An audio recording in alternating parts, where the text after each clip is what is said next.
Vous écoutez le Flash Actu issu de l'épisode S205 du podcast Faut pas pousser les ISO, diffusé le 18 mars 2021.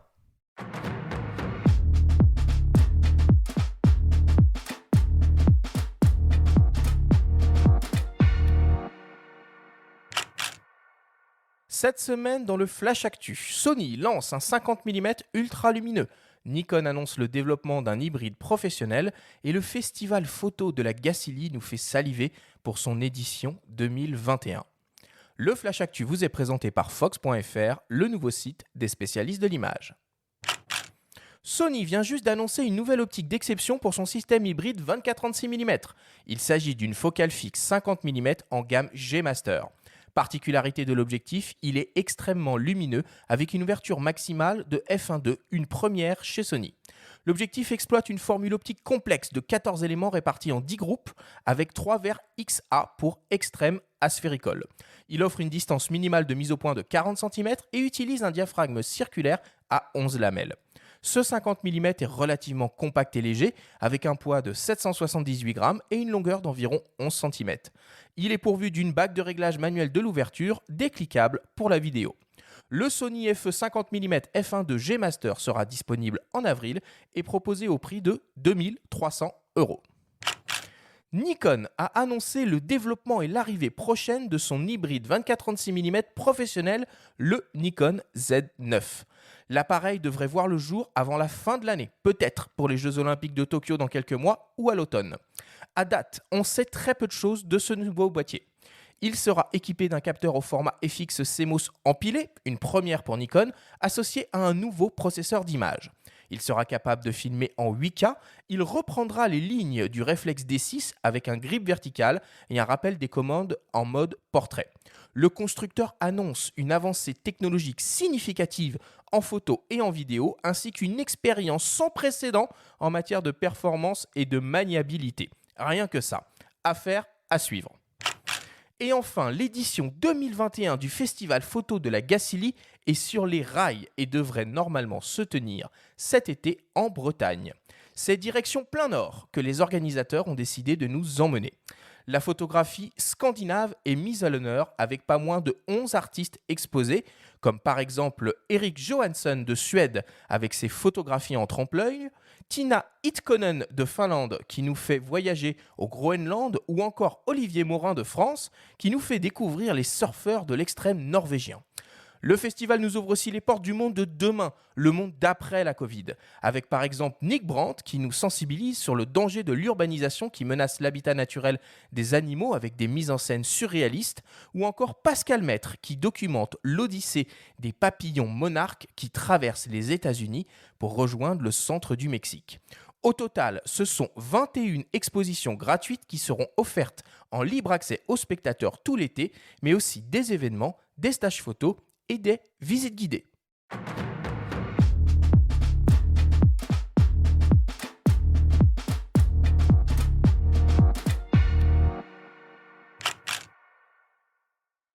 Une belle actualité cette semaine, une super optique bien excitante qui arrive chez Sony et l'annonce d'un boîtier hybride professionnel chez Nikon.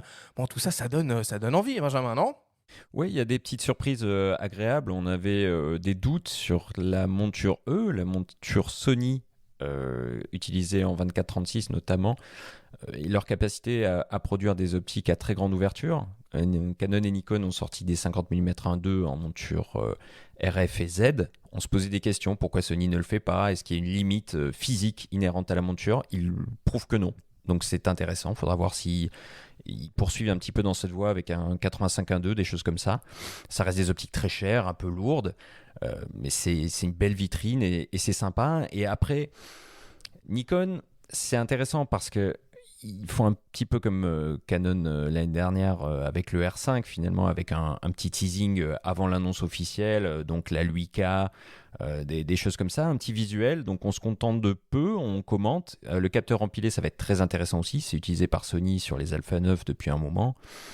Ça permet d'allier très haute vitesse avec une haute définition aussi sur leur 1 professionnel. Ça va être passionnant de voir un petit peu comment Nikon s'accapare ces technologies, mais il va falloir aussi, pour parler aux pros qui développent leurs gammes optiques avec des téléobjectifs aussi, parce que pour l'instant, dans la monture Z, ça manque cruellement. Ce que je trouve intéressant avec l'annonce Nikon et notamment le visuel qu'ils nous ont fourni, comme tu le précises, c'est qu'on voit que c'est le premier constructeur à décider d'intégrer un grip dans un hybride 24-36 mm et de finalement délaisser un peu l'argument de base des hybrides qui était compacité et légèreté. Maintenant, chez les pros, c'est pas un sujet ça. Maintenant, on y va, il faut de l'ergonomie, il faut de la maniabilité. Ah, t'es sûr que c'est pas un sujet? Toi, Pierre, qu'est-ce que t'en penses de ça? Si la légèreté, c'est un sujet, plus c'est léger, mieux c'est. Mais il faut aussi, ce qui est très important, c'est la façon dont on tient son appareil. Donc il faut trouver les astuces et qui font que tu as un appareil de plus en plus léger et en même temps qu'on puisse manier avec sécurité. Le grip est très important. Moi, j'ai vraiment besoin de. Mais en même temps, étant un grand utilisateur de Leica, je suis arrivé aussi à le faire sans.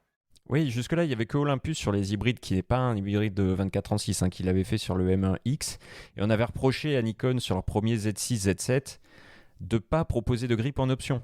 Donc là, sur leur boîtier Pro, ils ont. Alors, sur les versions 2, désormais, il en existe. Et puis là, sur leur boîtier Pro, du coup, ils ont retenu la leçon et ils l'intègrent. Donc, mais tu as raison, ouais, Arthur, c'est vrai que c'est une vraie rupture, notamment par rapport à Sony, qui, eux, persistent sur leur A1 avec un boîtier sans poignée. Benjamin, est-ce que tu as repéré d'autres choses cette semaine qu'on n'a pas abordées? Il y aura toujours des petites choses à dire, ça et là, mais j'ai surtout envie de souligner la programmation, encore une fois, du Festival de la Gacilly. C'est absolument formidable. Il y a d'autres photographes que j'ai envie de citer aussi. Moi, il y a le photographe islandais Ragnar Axelsson qu'on a publié dans le magazine, dont on aime énormément le travail, qui arrive avec un bouquin qui va être formidable sur les chiens de manière générale dans le Grand Nord. C'est un photographe extraordinaire. Donc rien que pour ça, moi, dès que j'en aurai l'occasion, je vais foncer à la Gacilly. J'irai aussi voir le travail de Pentti Samalati que j'aime beaucoup, ou de Jonas Bendiksen, photographe de Magnum, qui fait lui aussi des choses très originales la plupart du temps. Là, je crois il est resté avec un quotidien. Il s'est mis dans la peau d'un photographe local dans un quotidien norvégien, pour un quotidien norvégien. Et il s'est mis dans la peau comme ça d'un localier. Il a fonctionné comme un localier. Donc avoir son regard sur un job comme ça m'intéresse.